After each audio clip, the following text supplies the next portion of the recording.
All right, Tigers and guests, welcome to today's Suncoast Tiger Bay for our virtual legislative recap of the 2021 legislative session.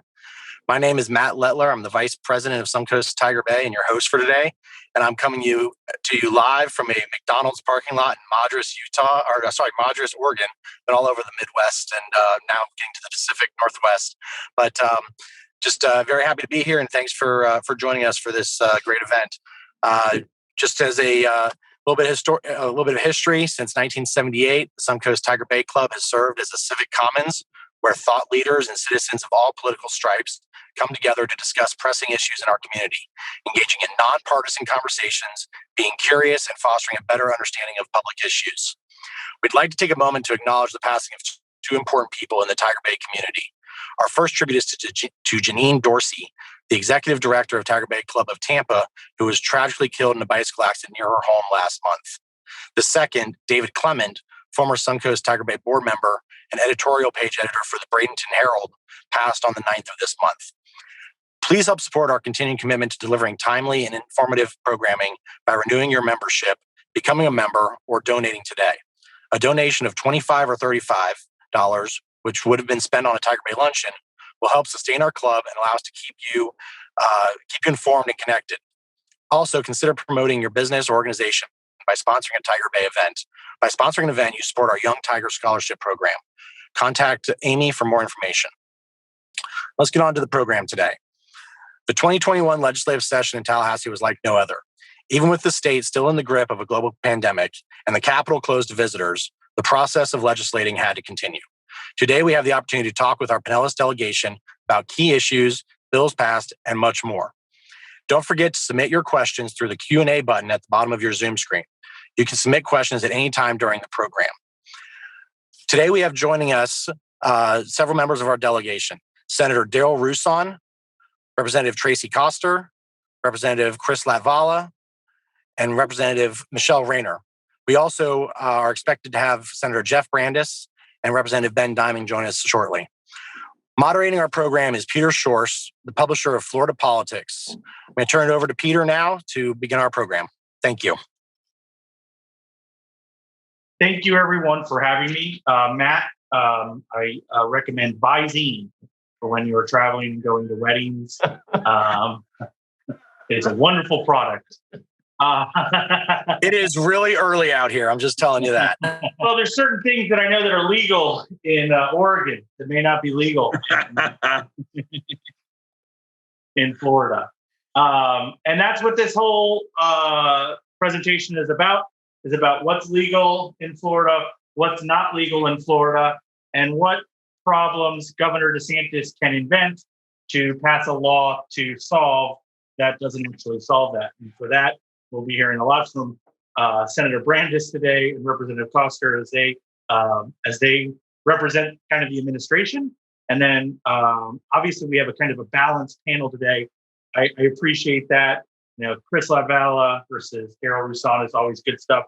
And I'm sure we will get through about 6 or 7 more questions than the panel we did 2 years ago because we no longer have Wingate Newton answering questions and violating all of the time rules. So I'll start off with the same question. I think I asked this question at every legislative panel, and I am trying to do the full Ginsburg. I've moderated the panels for 3 other Tiger Bays, and so I'm trying to get all of the Tiger Bays in one cycle. It's the same question I asked. I'm going to start with Senator Brandes and then Senator Roussan, age before beauty, and then I'm going to work my way alphabetically through the representatives on this first one. Describe the session, give it one word. I think last year we talked about it being a consequential session. I'd like you to think about that and describe the session in one word and then explain your reason. Senator Brandes. I'm going to do it in 2 words. I'm going to call it spaghetti politics, where we threw everything up against the wall and see what stuck. And some of it was good policy and some of it wasn't. And that's, but more spaghetti politics than I've seen in a long time. Senator Roussan. When I followed the directions and say one word, and that was difficult. difficult because of some of the things that passed, like the anti-protesters bill, transgender bill, the voter suppression bill. We were fighting the boogeyman.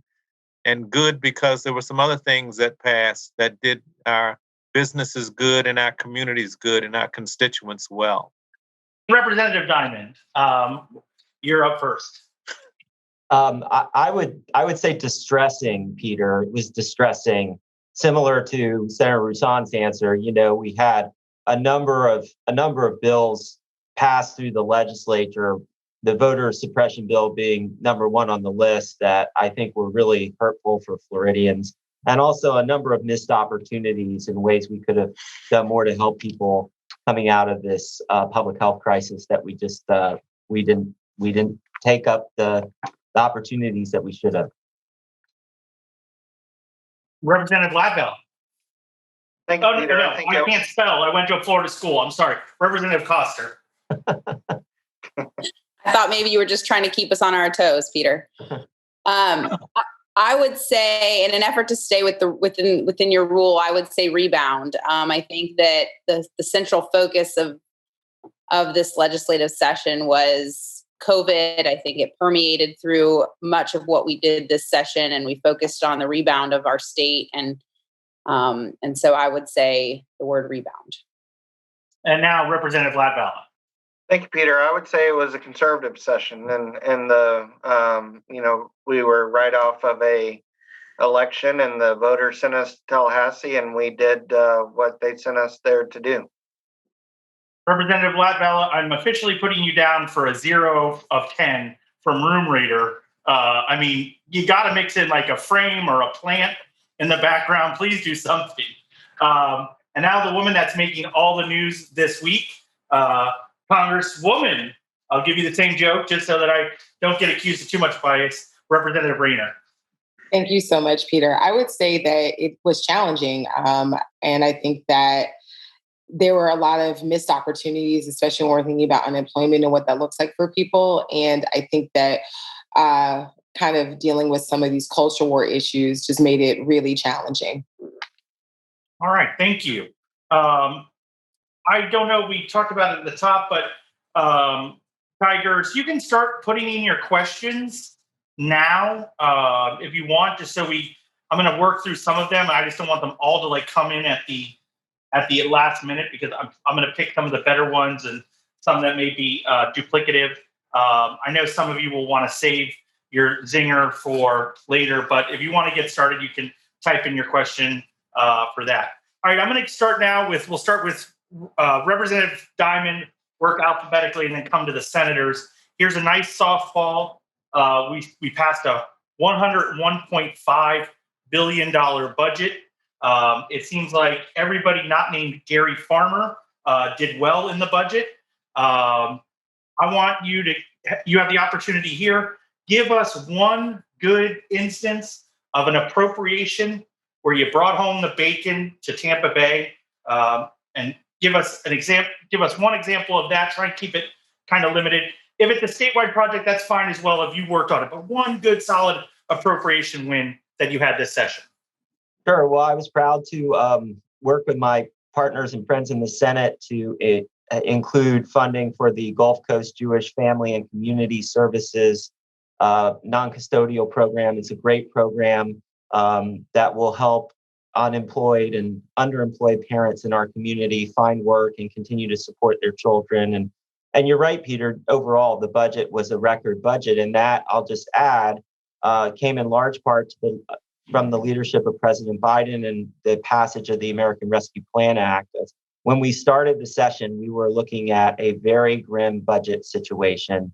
And we ended with a record budget that we could all get behind and that we could all find some significant wins for our community in.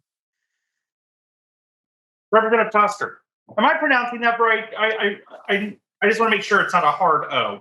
It is not a hard O. Okay. You've got it right. Thank you for asking.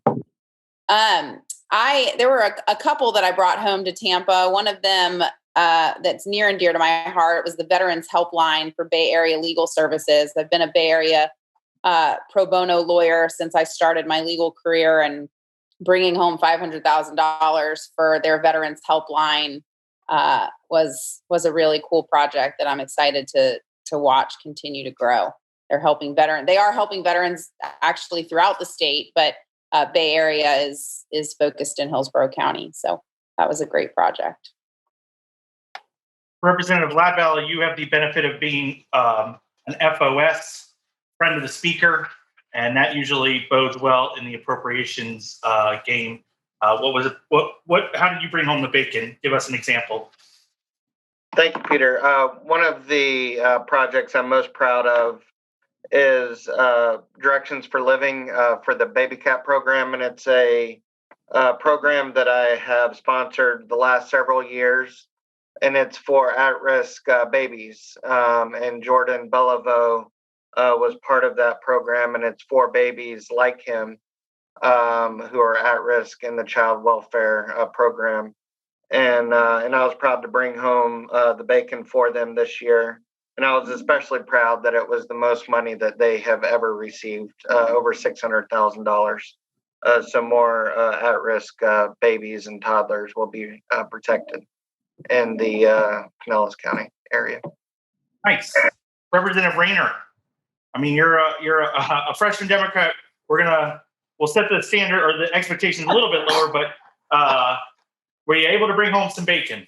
Well, I was able to bring home some bacon in conjunction with the Manatee County legislative delegation with regard to Piney Point.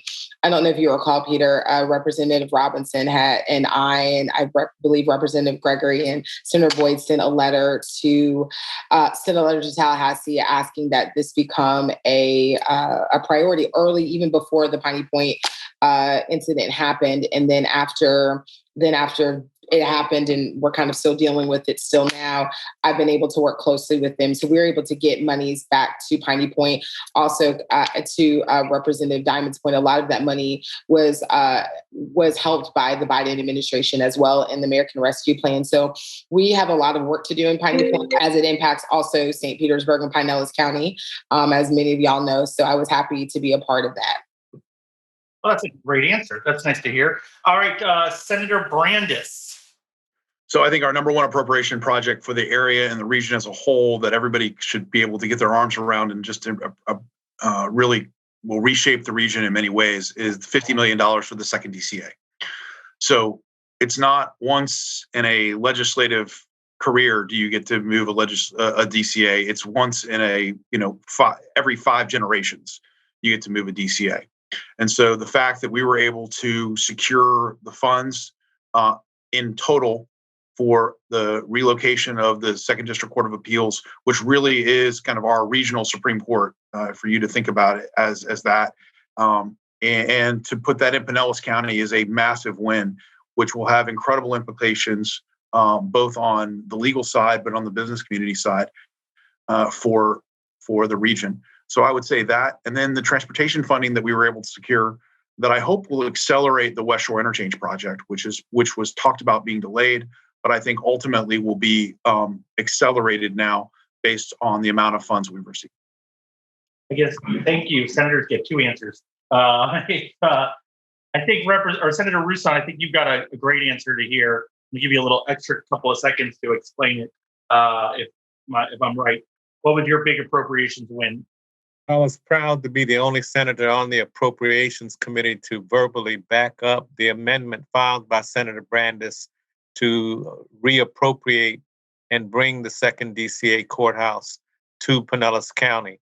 But most of all, I'm proud of the fact that there was historic spending of a fund of $30 million that Senator Bracy and I were able to negotiate with the Senate, that the House bought, that the governor budgeted to highlight the contributions and cultural and historical significance of African Americans all across this state. It will directly benefit the Carter G. Woodson Museum and the Jackson House over in Tampa, but institutions like those that tell the story of a people, it's very significant, and it's historic spending. Now, I was at Tiger Bay last week, and I asked Senator Bracy the same question, and he took all the credit. So you're going to have to talk to him about that. Well, I've got the press releases to prove it. It is a. When I saw that on the sprinkle or no, on the Senate list, that just there were bigger amounts, but that was just so important. I'm really happy for you in our state that you got that worked this year. I just did get a little notice. Representative Latvala, congratulations. I just spoke with Royal Caribbean. They are going to reserve you and give away what is called the Anchors Away Suite on a cruise out of Port Canaveral. It is in early August. It's the value is a lot, but I talked to the speaker, and you're going to get an exemption from the gift ban on this. But they do require you to get a vaccine passport, sir. So my question is to you, knowing that you're getting a free cruise here, will you be getting on that cruise? Well, I have the vaccine passport in my wallet, and I have the sickness from both of my shots to prove that I am vaccinated. And as long as it's not a Disney cruise, I will be partaking in it. And what about you, Representative Coster? I've heard that they've got room for you on a Disney cruise. Again, all you have to do is show a vaccine passport to get on there. There will be media there, and I'm sure that picture will make its way to the plaza level of the Capitol, and the certain people will see that. Will you be getting on that free cruise? Like Representative Latvala, I too am fully vaccinated and have my vaccine passport with me. As long as I get to the front of the midnight buffet, as long as I can get to the front of that line, I'll go for a cruise.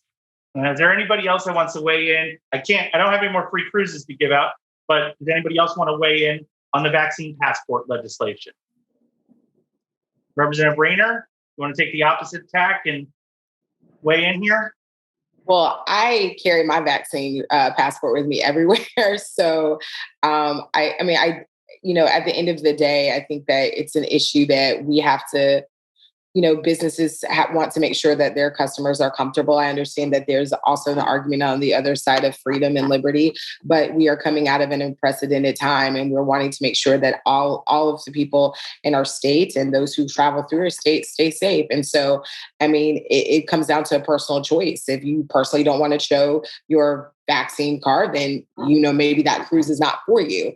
If you want to go on a cruise and enjoy your family and make sure you're safe, then you'll show your vaccine card. So I have it. I carry mine with me. I call it my vaccine freedom papers. So I carry them with me. And so I encourage folks, if it's asked, it's no big deal to whip it out and show that that your vaccine is called being a good neighbor. I just caution you, Representative, they're videotaping this, and one of your opponents in a campaign commercial is going to take that little clip of you have no problem whipping it out, and that will be used against you in a 30-second spot October 2022. All right, this is for some of the veterans here. I'm going to start with you, Representative Diamond.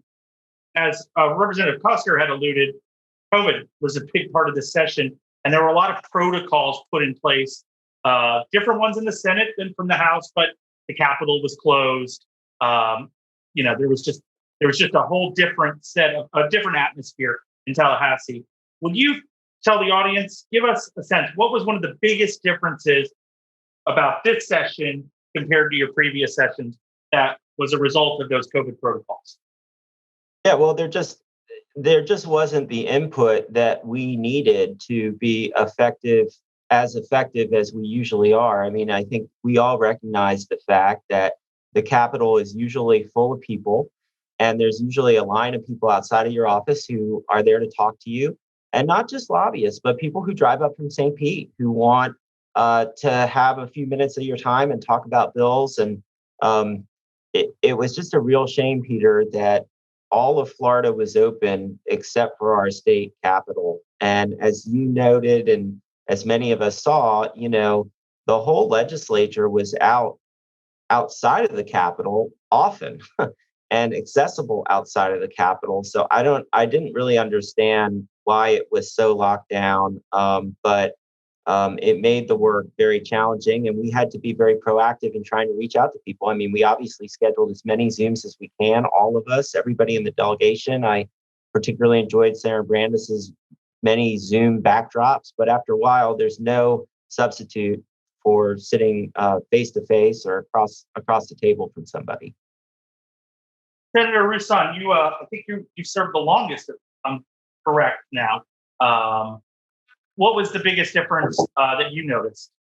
Well, it's like Representative Diamond said, it was the interaction with the common person, with the consumers, with the clients, with the residents, the constituents of our district who traveled that ungodly distance and come to Tallahassee. You know, we made Tallahassee difficult to get to on purpose, but it was very enlightening to have people come in and discuss ideas. That's where the people's work gets done, when you discuss ideas and get input from various groups. So that was disheartening. But at the same time, we had to do the people's business, which meant we had to be healthy. We had to be safe.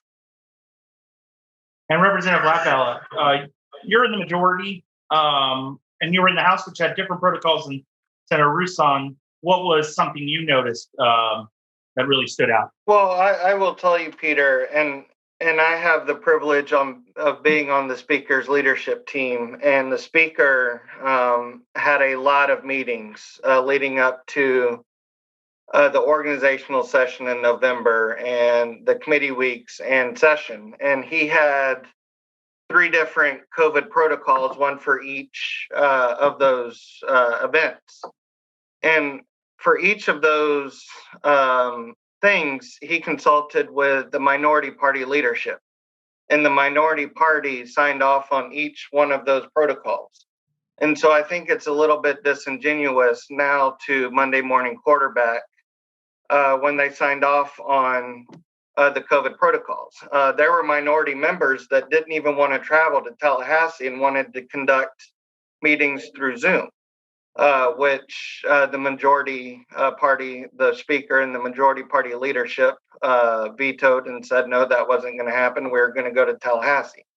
COVID and the environment in the world changed from last year, from November of last year to this year, to May of this year by the end of session.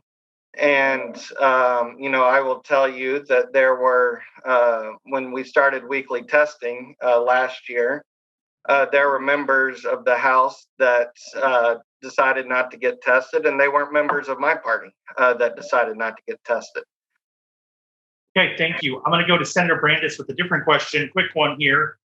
Senator Brandis, what was your favorite 39-1 vote that you were on the losing side? I know you had several where you were the one Republican. You are Senators 39-1 right now. So what was one that was your real favorite? Look, I think there's a bunch of them, but honestly, I think the last one on the gaming compact, where Republicans should believe in free and open markets, and that's my interpretation of republicanism. But understand what we've done over the last few years. We've created a cartel in marijuana, where we only allow large businesses, no small businesses, to participate in that area. And we've created now a monopoly in gaming, and definitely a monopoly in sports betting. So that's just not the kind of republicanism that I think our values are for. I'm somebody who believes that we should have free and open markets, and should allow other people to compete. I think the gaming deal was the easiest deal we could have done, but it wasn't the best deal for Florida, and it wasn't the best deal for Floridians. Thank you. All right, I'm gonna ask the question for the audience. This is going to be first to Representative Rayner, then I'm going to take the opposing viewpoint from Representative Kosker. This is from former Tiger Bay president and one of our favorite people, Elise Minkoff.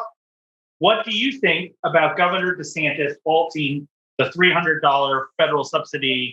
I believe that's the unemployment subsidy. What do you think about that, Representative Rayner? So I first thank you so much for the question, but I think it's unconscionable. I think that we have folks that are still struggling. I know at least my office is still getting emails from folks who are needing assistance with unemployment, trying to be able to still make ends meet. And so I think right now we're, while we appear to be on the upswing from a pandemic, we still have people who need help. And so, taking that money away from folks who actually need it. And I don't think it's I've heard the rhetoric, oh, well, if you give people, unemployment, they don't want to work. And that's not true. That's not true at all. I think that people have found themselves in situations where they need that help until they're able to bridge the gap and find employment. So at this point in time, I feel that it's unconscionable. I feel that, there could have been a better use of making sure that people are able to be cared for and be able to make it in our state. Representative Coster, counter view, or do you agree? I do have a counter view, Peter. I think, while I agree with Representative Rayner that we're coming off of unprecedented times, we need to get people back to work. We need to incentivize people to get back to work. I'm hearing story after story after story of small business owners or even large companies that are struggling to rebuild their workforce. They're begging for people to come back to work. My sister runs three franchise restaurants. She's the director of operations, and she's doing things like cooking and being a host and waiting tables because she can't find anybody to get a job to come in and work. And so, and I think that's one example of many that I've heard. And I think that discontinuing that subsidy is going to encourage folks to get back to work, which is what's best for not only those individuals, but what's best for our economy and our state. Peter, if I could, I know it's probably out of order, but I'll give you 15 seconds. Go ahead. I think that when we have the conversation about folks not being able to, employ people, I think that we have to start that conversation with paying folks a living wage. Thank you. Okay, another question from the audience. I really like this one. I think the panel is basically like all lawyers except for Chris Ladwell. I don't know what the matter is with you. And so it's from Karen Chasin, Chassin. I'm going to start with Senator Rouson, who, by the way, if you ever fall in a grocery store or something like that, or if you there's an accident, I think Senator Rouson would love that business. What legislation do you think is most likely to be struck down by the courts? Just kind of keep it to one. What's one bill that passed that you think is going to be tossed out, at least by the Court of Appeals? I don't think we'll go all the way to the Supreme Court of this, but there at some level will be tossed out. Well, there are two bills: HB1, the anti-protesters bill, and Senate Bill 90, the voter suppression bill. Each of which I think have been challenged almost as soon as the governor signed them into law. One for suppressing freedom of speech, outlawing criminal conduct by protesters that should be otherwise recognized as valid protesting. And then voter suppression, which is aimed directly at a voting process that was flawless, that even our supervisor of elections across the state indicated there was no fraud, there was election integrity. And so I think those two are the most likely to be struck down. Representative Diamond, do you have a additional answer? Yeah, I agree with that. And unfortunately, it's a long list from this session, Peter. I'll just add, in the special session, the gaming bill has some serious legal problems. And the fact that Floridians spoke pretty clearly in saying that any expansion of gambling in Florida should be decided by the voters with a voter referendum. And the bill sponsor in the House, basically, they acknowledge, well, there's some legal problems with this, but we're going to give it a shot. I mean, that's sort of the theme of the session with bill after bill after bill, that I think there's constitutional problems with a lot of bills that passed. Certainly House Bill 1 and is got some serious constitutional problems as well. Representative Latvala, give us some insight. You've heard kind of the Democratic perspective there. Give us the Republican leadership perspective on, basically you've got to anticipate that the ACLU, et cetera, will be suing over so many of these, of so much of this legislation. What's the strategy? What's the legal strategy overall for the House going forward? I think it's a wait and see approach. I don't think we should, legislate based on what we think the other side, is going to do in response. And, I think, I'm reminded that, the last time we did an elections bill, people were yelling about, the issues that it was going to cause. And then we had a flawless election. And so, I will agree with my friend Ben Diamond, Representative Diamond. I apologize that if there are any issues with bills this year, I think there might be with the sports gaming component. And Representative Fine even mentioned that when he was on the floor. So I think there's going to be some legal challenges with that, and parts of that may get thrown out. But as to the other bills, I think it's kind of a wait and see. Thank you. And even if the sports gaming gets thrown out, the compact still stays intact. The other aspects of it. I'm going to throw one right back to you again, Representative Ladval, because you're chair of the K-12 committee, correct? This is from veteran questioner Jim Gillespie. What real education bumps for K-12 came out of this session? I think he's trying to ask, I don't want to speak for him, but ask, what were some of the real significant victories for Florida's education system out of this session? Thank you. And I chair the Education and Employment Committee, so everything from pre-K up through workforce. And so one of the big bills that we had in my committee was a transformational workforce bill that was a result of an issue that we had in Pinellas and Tampa a few years ago with the Workforce Board. That was the subject of some criminal investigations, $17 million in missing funds that the taxpayers may have to pay back. But as a result of it, there's now more accountability in workforce boards, no more self-dealing, and so forth. And so that's one of the things that came out of my committee. In the K-12 space, House Bill 3 is one of the things I'm most proud of, and that's a literacy bill. And if you drop out of high school, you are more than 80% likely to have been behind in reading in the third grade. And so what the speaker decided to do was to take a sledgehammer to literacy and the literacy problem. And with House Bill 3, we're partnering with school districts and nonprofits and school districts and mailing books to the homes of struggling and low-income readers.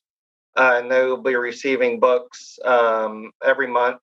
And the state is spending tens of millions of dollars to do this through the program. And we're partnering with USF to accomplish this goal. And so this was a bipartisan bill. I don't believe anyone in the entire legislature voted against it. I believe we even got my friend Senator Brandis' support in the Senate.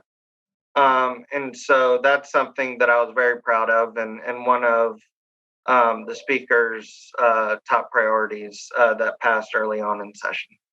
Thank you very much. That House Bill 7033, which was a speaker's priority, that closes the achievement gap for boys and girls, and I carried that in the Senate, and it came off the floor.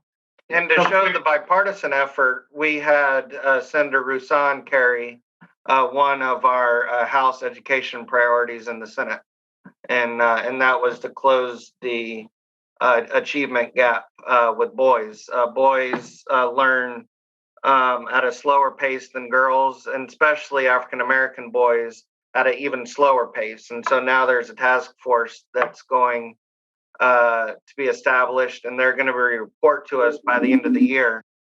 So next year, we will be able to act on their recommendations and propose another bill, and hopefully Senator Rouson will be carrying that bill for us. Senator Rouson does have a long track record of bipartisanship. Absolutely. I'm going to go right to him with a question from Foundation Healthy St. Pete. I just want to thank Ted Cruz for lending his beer to Jeff Brandes today. That's how I'm looking at it. Senator Rouson, this is from Foundation Healthy St. Pete. You boldly identified the need to reform the state eviction law, especially relevant during the COVID-19 crisis. Give me a minute to answer. What will it take to see that Florida's eviction law is more fair to people with limited incomes? Well, I can answer that very easily and very quickly. We need to get Senator Brandes on board. Both of the bills in the Senate were assigned to his committee. And while we discussed reform and modifications of them, we weren't able to land on a common spot. But because evictions are very important, I do intend to file them again. And I'd like Senator Brandes to answer that question. Senator Cruz, go ahead and answer that question. Why are you evicting people with limited incomes? So there's two sides to every story, right? We have to, at some juncture, if a ban on evictions becomes a government taking. And so we have to recognize that as well.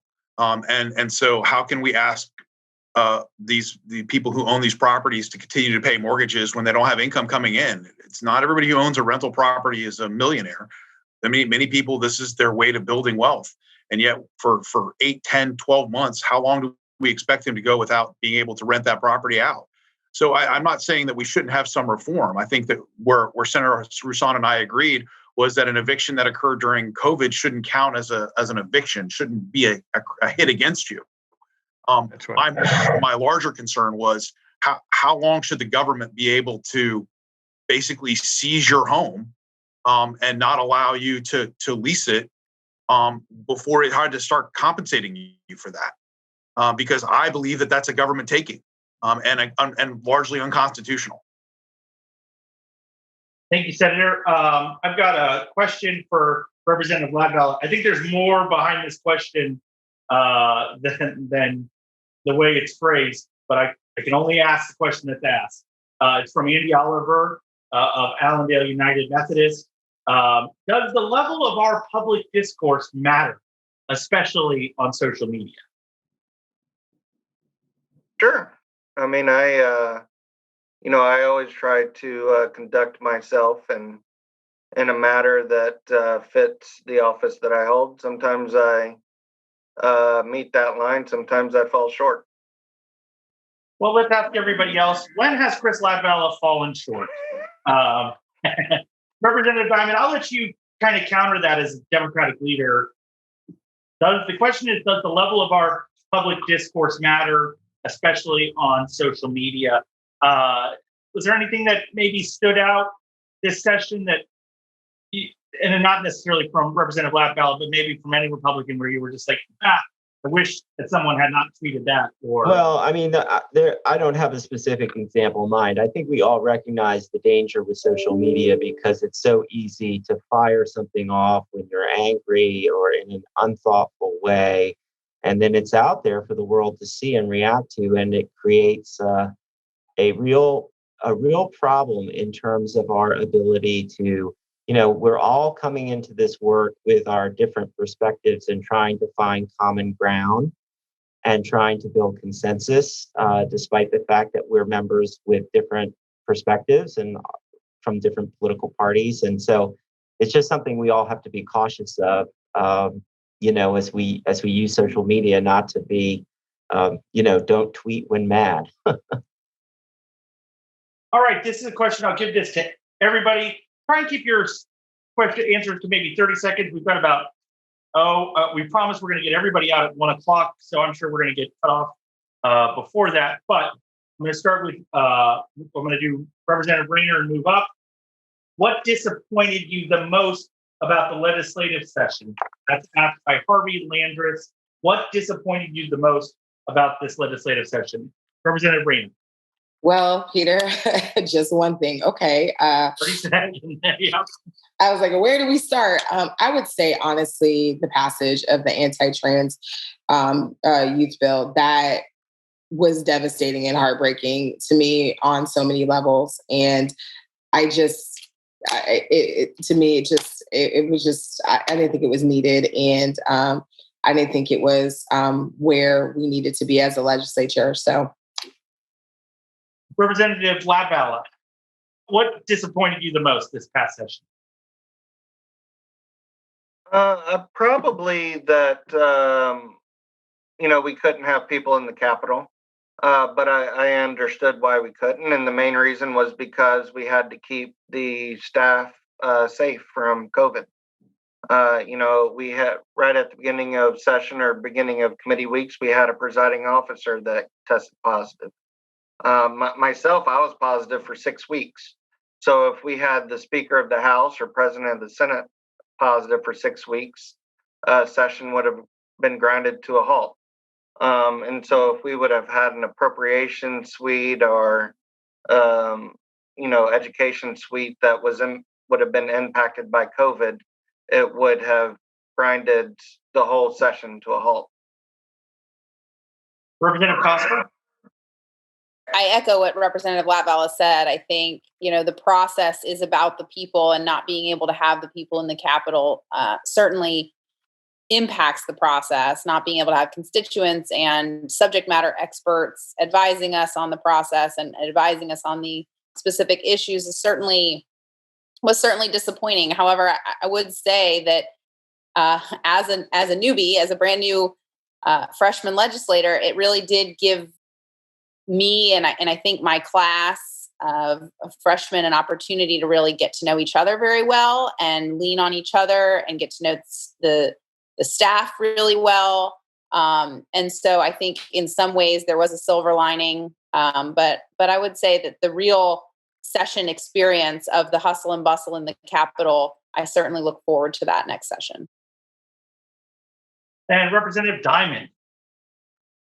Well, I was disappointed. I know this was a long shot, but I was disappointed that we decided not to expand Medicaid in Florida this session, given what we had just lived through with COVID. The public health crisis really laid bare a lot of the inequities in our society, and we had a real opportunity. And we have a number of other red states in the country that are doing this. We had a real opportunity this session to provide health care for 800,000 low-income Floridians who don't have it. And at the same time, receive an additional $3.5 billion from the federal government to get that work done. And, in my conversations with the appropriations chairman and other leaders, there just wasn't any interest in going down that road. And I was really disappointed by that. I'm hopeful that next session we can think of a way to get past the divide on that issue and see that more Floridians have access to health insurance. Senator Rouson. Well, that's real easy for me. And I'll talk about the Ocoee massacre. The Senate Bill 90 that we call the voter suppression bill. I mean, my forefathers and mothers died for the right to vote, were killed for the right to vote. Here we had a flawless election according to every supervisor of elections in the state, and we still had to fight the boogeyman of what might happen. And so I think that the most disappointing thing was the passage of that bill. And Senator Brandis. I think the most disappointing thing for me was that we solved a lot of other states' problems and didn't spend enough time on dealing with the real challenges of Florida. We solved Portland's problems with riots. We've solved that were not a problem in Florida. We solved the election problems of Arizona, which were not a problem of Florida. But we failed to really do it to solve some of the real key problems that Florida does have. The two critical ones are the insurance crisis that we have. Anybody who's paid their premium lately has seen an increase of 30 to 50% on their premiums. That's going to continue absent the legislature doing more than it currently did on property insurance. And our criminal justice system, frankly, our prison system is in utter crisis. 60% of our prison facilities are on emergency staffing right now, which means we're on skeleton crews essentially all the time. And that's leading to all kinds of other negative outcomes. So we need to spend more time focusing on the problems of Florida than the challenges of other states. Representative Diamond, I'm going to ask you a tough question. I figure if I ask now, you don't have to answer it 1,000 times. You were slated to be the Democratic leader after the elections. You're in charge of running the campaigns that would involve running the campaigns. Obviously, now you're running for Congress, but you kind of knew that this was going to happen, that there was going to be some openings, et cetera. Just take us through your thinking on wanting to be leader, but kind of knowing that there were going to be openings popping up in our neck of the woods. Well, as you know, Peter, public service is really important to me and has been a part of my life for a long time. And I was privileged to be a part of our leadership team. But when Congressman Crist made the decision to leave CD 13 and run again for governor, I decided that I really wanted to continue my service as our representative in Washington. I think it's important that we maintain this seat as a Democratic seat. The Democrats, as you know, have a very slim majority in the United States House of Representatives. But I think President Biden and the Democrats in Congress are using that to get some very good things done for the American people.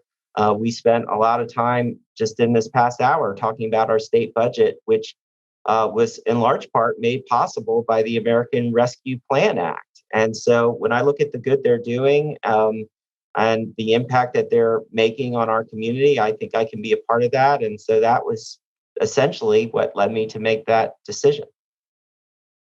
Oh, this is going to be a good one. I'll start with you, Senator Brandes, and we'll go from there, probably over to Representative Rayner. I know that you can vote on. It's tough to ask because I don't know if anybody here except Chris. I guess I got to start with Chris Lapdog. Excuse me. What facts allowed legislators to pass anti-trans youth athletes, the ban on transgender athletes participating in female sports? That's from Greg Davidson. I'll start with you, Representative Lapdog. Well, a couple of things. Number one, the case in Connecticut where between 2017 and 2019, 15 state championships were won by two trans girls in the girls track event.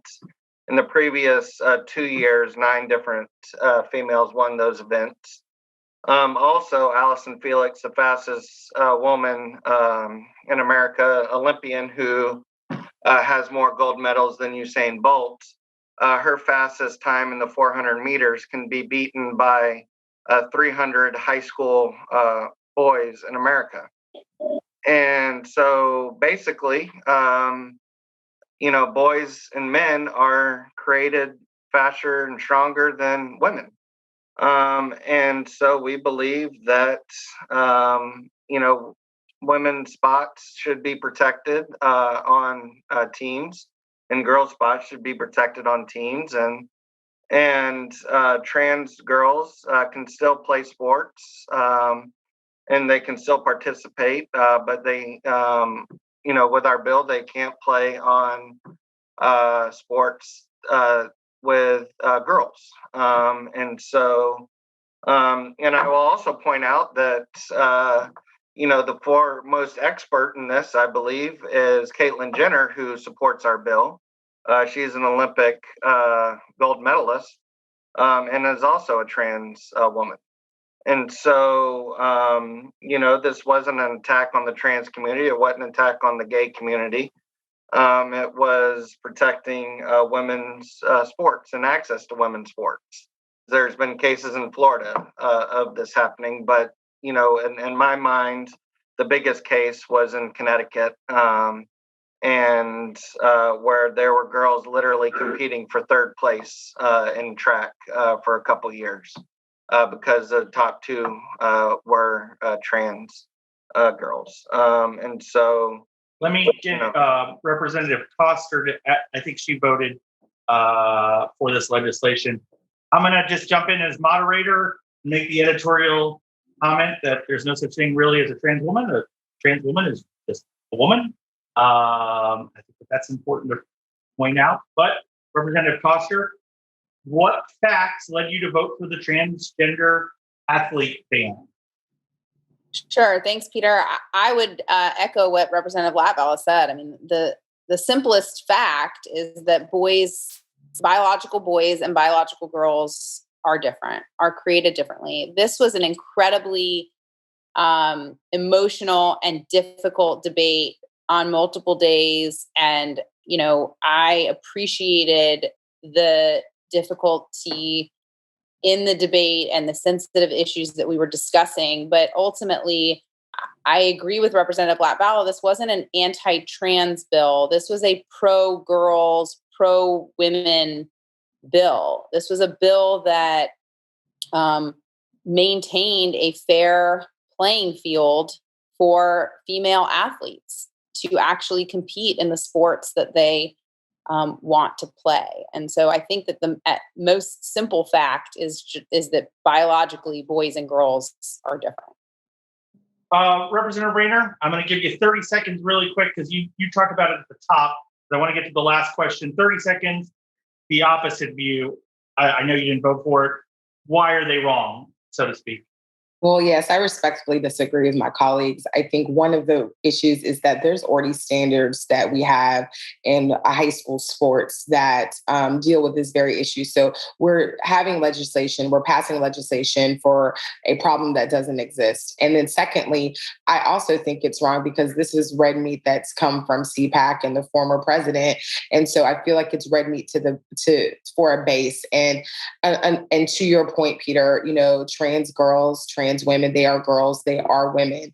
And so it's just another way to ostracize folks. It's another way to ensure that they don't have equitable rights. And that's what I, came to the legislature to do, to fight for people, all people, to make sure that they have that. So, I mean, obviously y'all can go back and watch my debate on it and all of those kinds of things and get a fuller picture of all of the problematic issues that this bill in both iterations had. I think Senator Rouson has left, unless he pops back up if I see him. I'll start with Representative Rayner, go right back to you. 15 seconds so we can get out the door on the right time. What will, other than redistricting, I'm not letting any of you cop out with redistricting. What will be the top issue of the 2022 legislative session? Ooh, Peter, that's a good question. I think that there's so many issues. I think, as a Democrat, to the point that Rep. Diamond made, that there's issues with Medicare. I think that we have got to get the unemployment system right. I think that we've got to seriously address that in the state of Florida. Also, we have I know in my district, especially Manatee County, there's some climate change issues. So, and clean water issues. So I know for me, those are the issues that are very pressing for me. Thank you very much. Chairman Latvala, top issue next session. Well, since I can't go with redistricting, I will say that we haven't seen it yet. Representative Coster, second year next year, what's going to be the top issue? I think I would just echo what I said in the beginning. I think it's going to continue to be a year of rebound and recovery. I think that we haven't started to see all of the impacts that we are going to keep seeing. I think we're going to still see that permeating. And including mental health. I think mental health is going to be something that we're going to need to address in the coming years. Remember, session starts in January next year. Representative Coster, Tallahassee is cold then. So just don't let them trick you into not bringing up your jacket next year. Thanks, Representative Diamond, you got one more session. What's going to be the top issue? Well, I mean, I hope it's those issues that will be, that we're hearing about from our constituents. I mean, in St. Petersburg, I hear a lot about affordable housing. Again, I heard a lot about the inequities in access to healthcare. And unfortunately, to sort of piggyback off of Senator Brandis's comment, it's like the agendas of these sessions don't necessarily always match what we're hearing in terms of what Floridians are saying the problems are. So let's hope that we're focused on the problems that our constituents are telling us about. Senator Rouson, thank you for sticking with us or coming back. give us, other than redistricting, what is going to be the top issue of the 2022 session? I think I would echo what Representative Coster mentioned about mental health. As we come out of this pandemic, with the gun violence going on and the vaccination rate going down, we need to think about the mental health of our citizens. Post-trauma stress coming out of a pandemic will be very important, both for the workforce and for the individual families. Senator Brandis, you spend the summer researching issues so that you can cause havoc during session. Different question to you. What's something you're working on this summer in your travels and everything that you're researching? That's going to be a top issue next session? For me, it's going to be reentry, prison reentry. Today we do $50 in a bus pass. I want to completely redo how we do education inside the prison facilities, reentry, job training. I want to work with Representative Latvala and what he's done with the job and workforce areas. But to me, if we're talking about addressing real problems that are policies, and frankly, an area that most people don't want to focus on is the prison reform area. But it's a passion project of mine. I'm entering my last session, and I'm really interested in dealing with that one issue, which I think is the lowest hanging fruit in the criminal justice reform area, which is job training, workforce training, and reentry. And one of the things we can do to honor the body of work that Senator Brandis has done in criminal justice reform is really take this to the next level. Thank you, Senator Brandis, for what you've done all these years in that area. Thanks. Thank you, Senator Rouson. Senator Brandis, the whole coterie of representatives. I'm Peter Schorsch. You can find me at Peter Schorsch FL on Twitter, FloridaPolitics.com. I'll turn it back over to Amy. Thank you very much for letting me, or Matt, excuse me. Thank you very much for letting me moderate this very informative post-session panel. Peter and all of the lawmakers, thank you so much for joining us today. Matt, you wanna finish us up for the day? Yep. Thanks, Amy. Peter, thank you very much. You're always a treat to have moderate our programs. Tigers, thank you for your engagement and your questions. Just a couple notes. On June 28th, in a collaboration with Eckerd College and the St. Pete Catalyst, we're going to co-host a St. Pete Mayoral Candidate Forum. Limited seating in person is going to be available for members of Tiger Bay, but the event will be live streamed for everyone else who wants to join. So watch for your email for details and registration information. We're looking forward to seeing you at that next event. Also, another note is that on Friday, qualifications close for the St. Pete City elections. So we will know who's running for what offices and who's going to be on the ballot in August and then in November. So thank you all very much. Enjoy the rest of your Wednesday, and I'm going to hit the road. Thanks, y'all.